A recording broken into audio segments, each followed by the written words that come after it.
Spot पे आप आए हो, आपको कैसा लग रहा है, कुछ बताना चाहो? बहुत अच्छा लग रहा है। आज स्टार प्रवाह परिवार पुरस्कार है 2025 के आणि तेव्हा खूप आनंद होतोय मला। हा सोहळा खूपच छान असणार आहे। I am very excited to be a part of it. आणि माझं स्वतःचं पिक्चर जे मी निर्माती म्हणून मी काढलंय त्याचं नाव आहे पंचक आणि तेही स्टार प्रवाहावर खूप लवकर रिलीज होणार आहे। तर प्लीज बघा ते मूवी। आय होप एक कौटुंबिक मूवी आहे। I hope you all enjoy. पण स्टार प्रवाहावरील एक रेड कार्पेटवरील एखादी आठवण कोणती सांगाल?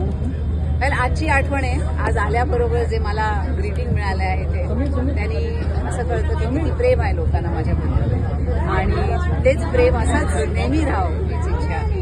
पण आज स्टार प्रवाहाचा एक भाग बनला, काय एक्साइटमेंट आहे आज? म्हणजे खूप एक्साइटमेंट आहे। हा नंबर 1 चॅनल आहे आज आणि मराठी जे आपली माणसं आहेत, आपली मराठी परंपरा आणि आपली जी मराठी प्रवाह आहे ते सगळं ती लोक खूप छानपणे आपल्या ह्या सिरियलमधनं दाखवतात आणि त्याच्यामुळे being part of that is very exciting. पण एखादी मालिका आवडते का स्टार प्रवाहावरची? सगळ्याच मालिका खूपच छान आहेत आणि माझी मामी मावश्या सगळ्या मला फोन करून सांगत असतात ही तू नक्की बघ, ती तू नक्की बघ। आता किती बघणार?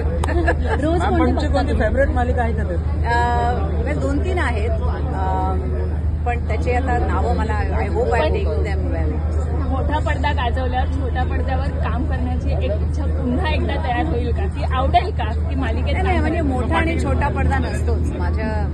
मी असं म्हणते की entertainment comes on all types of screens आणि मी OTTवर पण केलेलं आहे फेम गेम आणि मूवी केलेला आहे मजामा आणि थिएटरमध्ये पण माझी आत्ता फिल्म आली भूलभुलैया 3 तीही खूप छान चालली। तर आय थिंक रोज मी देवाला म्हणजे थँक्यू म्हणते की मला ऑपॉर्च्युनिटीज। पण मराठीत आता कोणता नवीन प्रोजेक्ट घेऊन? मराठी आता सध्या पंचकवरती माझं सगळं लक्ष आहे की रिलीज होणार आहे स्टार प्रवाहावर आणि I am looking forward to that. हेच आता माझ्या नजरेत आहे। मॅम एक खऱ्या अर्थाने प्रश्न आहे, मालिका तुम्ही पाहता पण मराठी मालिका प्रोड्यूस करायला आवडेल का तुम्हाला? हा जरूर, का नाही, एकदम आवडेल। Thank you so much.